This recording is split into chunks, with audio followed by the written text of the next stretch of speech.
आजको यो श्रृङ्खलामा फेरि पनि स्वागत छ। अहिले हामी छौँ उदयपुर जिल्लाको व्यापारिक केन्द्र कटारीमा। विशेषतः ओखलढुङ्गा र खोटाङको एउटा व्यापारिक केन्द्र नै हो कटारी बजार। बजारको बिचमा एउटा विशाल सात मानिसहरूले पृथ्वीलाई बोकिरहेको प्रतिमा छ। हेर्दा लाग्छ मानव र पृथ्वीको सम्बन्धलाई देखाउँदैछ। यो हो सिद्धिचरण राजमार्ग, जसको अवस्था जीर्ण हुँदैछ। यही बाटो जसले हामीलाई गुल्मीसम्म पुर्याउँछ। कटारीबाट लगभग 2 घण्टाको यात्रामा यहाँ आइपुग्यो। यसलाई चाहिँ ठुल दमार भन्दो रहेछ। यहाँ बाटो चाहिँ एभरेजमा भन्नुपर्दाखेरि अफ रोड छ, निकै साह्रो पर्छ आउनलाई। तर यहाँ इभीहरू पनि चल्दो रहेछ।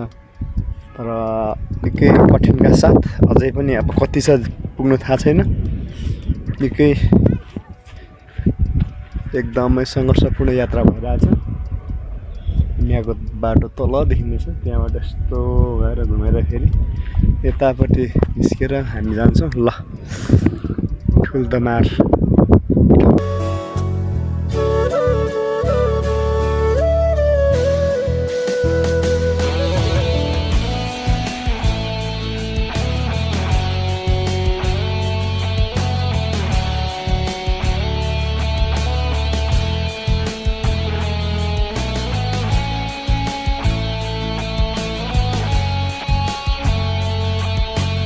क्यामेराको बेतनी भन्छ। अब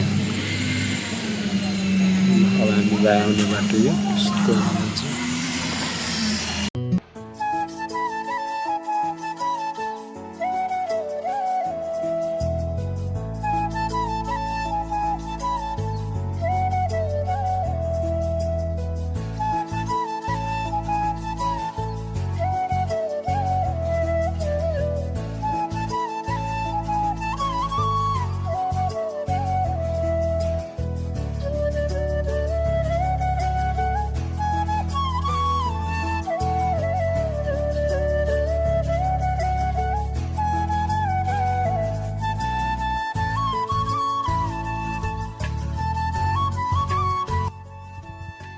हामी गुल्मीको नजिक आइपुग्यौँ।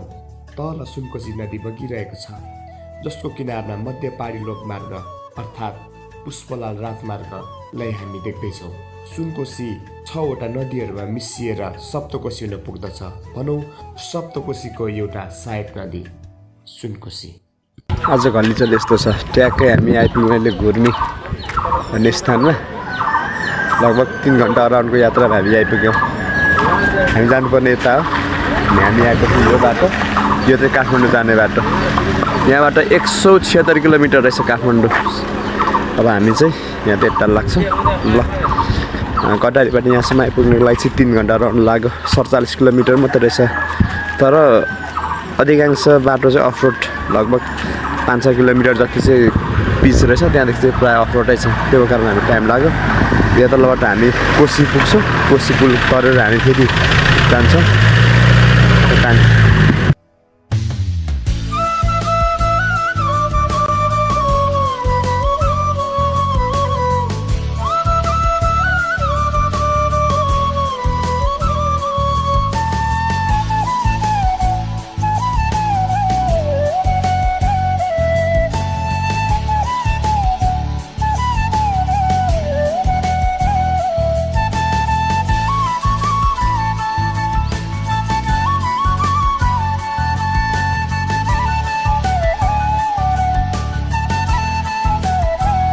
चाहिँ हामी आइपुग्यौँ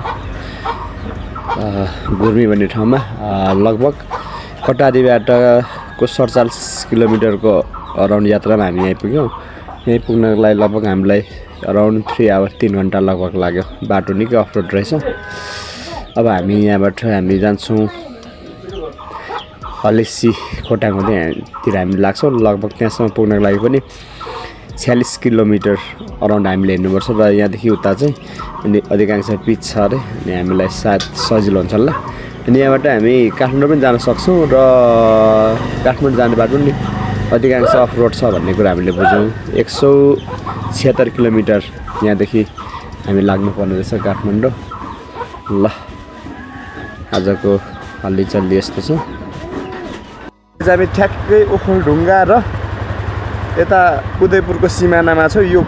यो सुनकोशी भयो। सुनकोशीदेखि पूर्वपट्टि चाहिँ ओखलढुङ्गा जिल्ला, यतापट्टि हामी पश्चिमपट्टि छ। यो चाहिँ उदयपुर र ओखलढुङ्गाको बिचमा छ। यहाँ तल बगिरहेको छ सुनकोशी। यो चाहिँ सप्तकोशीको सहायक नदीहरूमध्ये एक नदी हो। यस्तो गरेर अब यहाँदेखि उतापट्टि छ दुधकोशी अनि हामी ठ्याक्कसँगले यहाँबाट अब हामी पुग्छौँ दुधकोशी हुँदै। आजको हामी भिडियोलाई अन्तिम गर्नेछौँ। उतापट्टि यो देखिँदैहरूको डाँडाहरू चाहिँ हो ओखलढुङ्गाको डाँडाहरू अनि यो यतापट्टि देखिँदैहरूको डाँडा चाहिँ यो चाहिँ उदयपुरको डाँडा अनि यतापट्टि यो डाँडादेखि उतापट्टि गए पछाडि चाहिँ हामी पुग्छौँ खोटाङ जिल्ला अनि त्यहाँको भ्युजहरू पनि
हामीलाई विशाल गेटले ओखलढुङ्गामा स्वागत गरिहाल्यो। पहाडको बिचमा खोपेर बनाइएको बाटो, तराईको बाटोहरू चाहिँ फराकिलो नभए तापनि खुल्ला घुमाउरो बाटो, एक घुम्तीपछि अर्को घुम्ती कस्तो होला भन्ने एउटा कौतूहलताको बाटो। वास्तवमा मलाई व्यक्तिगत रूपमा यस्ता पहाडी भूभागको यात्रा गर्न निकै रमाइलो लाग्छ। स्वच्छ वातावरण, सफा हावापानी, प्राकृतिक सुन्दरता, यस्ता स्थानको खुलेर आनन्द लिन पाइन्छ।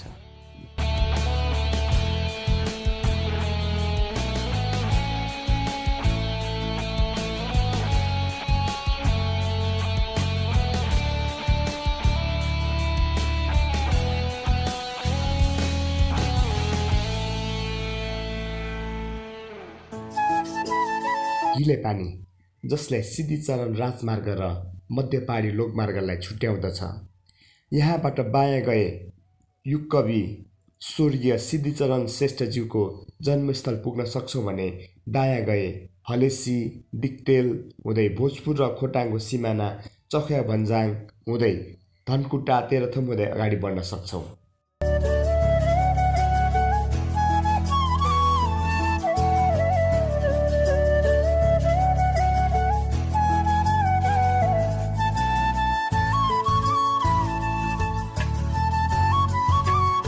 हामी आइपुग्यौँ दुधकोशी। केही तल पुगे पछाडि अघिको सुनकोशी र यो दुधकोशी मिल्दो रहेछ। यो अगाडि बनिरहेको पुल जसलाई बनाइसक्न 9 वर्ष लागेको थियो। यो पुल बन्नुभन्दा पहिले चाहिँ खोल्न र लगाउन मिल्ने बेली ब्रिज बनाइएको थियो। हिउँदमा पुल चल्थ्यो भने वर्षाको समयमा पुल झिकिन्थ्यो। तर विक्रमसम्म 2074 साल मङ्सिरबाट भने यो पुल स्थायी रूपमा चल्न थाल्यो।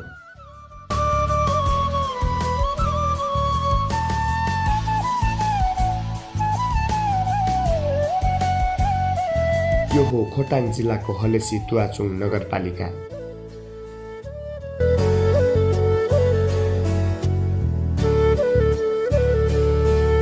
हामी अहिले छौँ मध्य पहाडी लोकमार्गमा।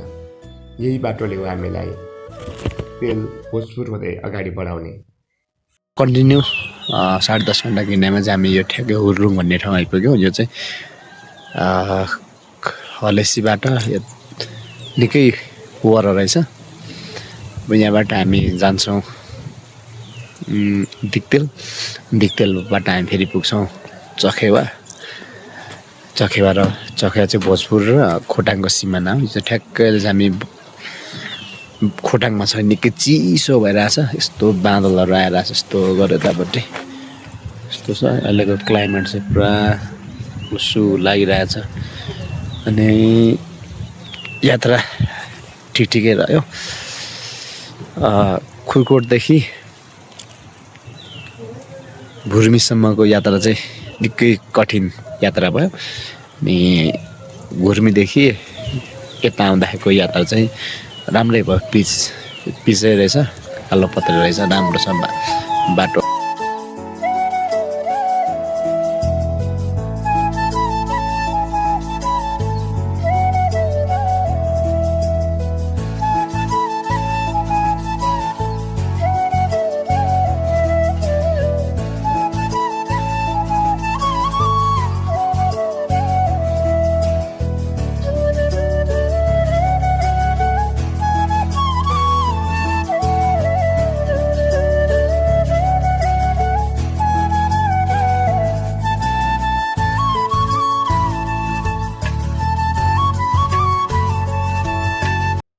हामीले दिक्तेलमा होइन तर भोजपुर र खोटाङको सिमानामा रहेको चखेवा भन्ज्याङसँग पुग्ने अठोट गऱ्यौँ र सो अठोटका साथ हामीले हाम्रो यात्रालाई अगाडि बढायौँ।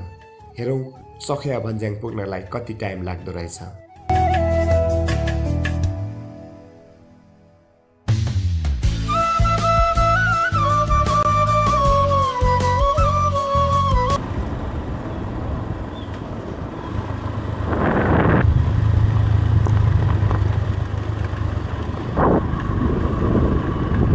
कटारीको लगभग 12-13 घन्टाको यात्रापछि हामी ठ्याक्कै चखेवा भन्ज्याङ आइपुग्यौँ।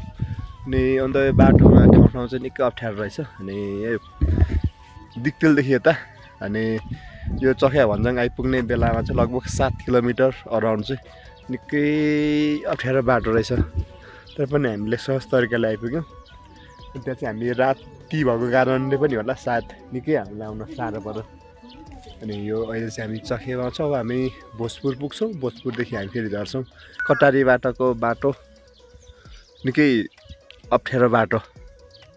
कटारीबाट अलिक मासतिर बाटो लगभग घुर्मीसम्मको बाटो लगभग 37-38 किलोमिटर